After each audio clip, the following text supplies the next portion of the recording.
నడిపించాల్సిన నాయకుడే నా వల్ల కాదు అంటూ చేతులెత్తేశాడా? అధికారంలో ఉన్నప్పుడు చూపించిన ఇంట్రెస్ట్ ఇప్పుడు లేదా? పార్టీ పరిస్థితి అగమ్యగోచరంగా మారిన ఆ నేత శైలి మారదా అంటే అవును అని అంటోంది పార్టీ క్యాడర్.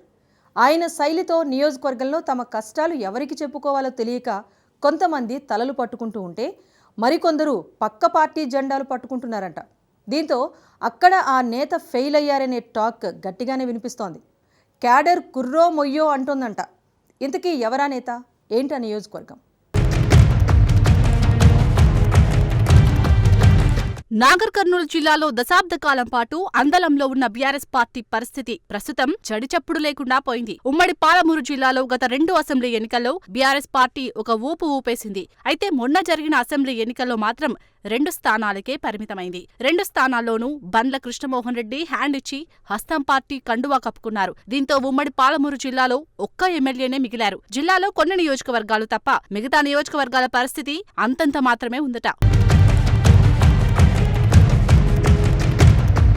కల్వకుర్తి నియోజకవర్గం జనరల్ కాన్స్టిట్యున్సీ. ఆ నియోజకవర్గంలో జైపాల్ యాదవ్ 3 సార్లు పోటీ చేసి గెలుపొందారు. 2 సార్లు టీడీపీ నుంచి పోటీ చేసి గెలవగా 2014లో బీఆర్ఎస్ పార్టీలో చేరి మొదటిసారి ఓటమి పాలయ్యారు. ఇక 2018లో జరిగిన అసెంబ్లీ ఎన్నికల్లో ఆయన విజయం సాధించారు. అయితే మొన్న జరిగిన అసెంబ్లీ ఎన్నికల్లో మాత్రం కాంగ్రెస్ అభ్యర్థి చేతిలో జైపాల్ యాదవ్ ఓటమి పాలయ్యారు.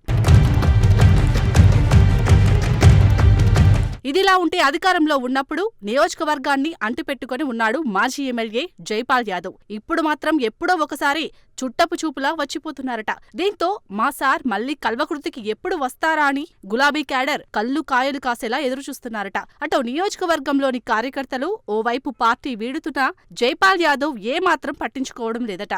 దీంతో కల్వకుర్తిలో బీఆర్ఎస్ పార్టీకి పెద్ద దిక్కు కరువయ్యారన్న ప్రచారం సాగుతుంది.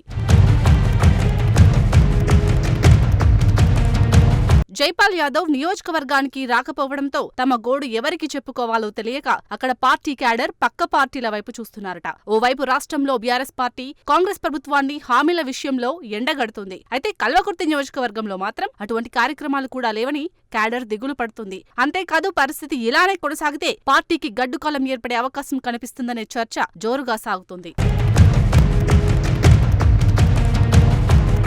అధికారంలో ఉన్నప్పుడు ఆధిపత్యం ప్రదర్శించిన జైపాల్ యాదవ్ ఓడిపోయిన తర్వాత సైలెంట్ అవ్వడంతో కల్వకుర్తి రాజకీయాల్లో కలకలం రేగుతుంది. జైపాల్ యాదవ్ ను నమ్ముకున్న ఆయన అనుచరులు కూడా తీవ్ర ఆందోళనలో ఉన్నారట. త్వరలో స్థానిక సంస్థల ఎన్నికలు కూడా సమీపిస్తున్న నేపథ్యంలో గ్రామాల్లో క్యాడర్ అయోమయంలో పడ్డారని టాక్ వినిపిస్తోంది. లోకల్ బాడీలో సత్తా చాటాలంటే నియోజకవర్గంలో అనునిత్యం పర్యటించాలని క్యాడర్ కోరుకుంటున్నారు. మరి ఇప్పటికైనా పార్టీని కాపాడడానికైనా జైపాల్ యాదవ్ రంగంలోకి దిగుతారా? నియోజకవర్గంలో నిలదొక్కుంటారా? లేదంటే వచ్చే ఎన్నికల వరకు ముఖం చాటేస్తారా అంటే మరికొన్ని రోజులు వేచి చూడాల్సిందే.